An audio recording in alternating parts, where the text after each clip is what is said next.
If you are here tonight, it is because you are a winner.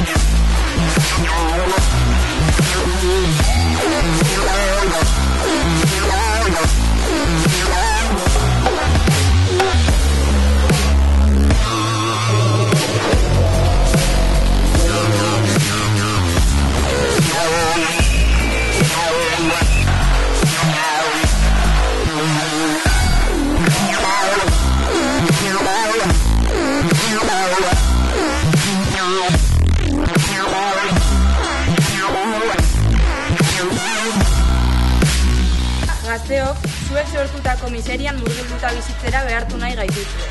Gaztea kritiko eta individualista modura bizitzera, zuen sistemaren eskubiderik gabeko pieza perfektuak izatera.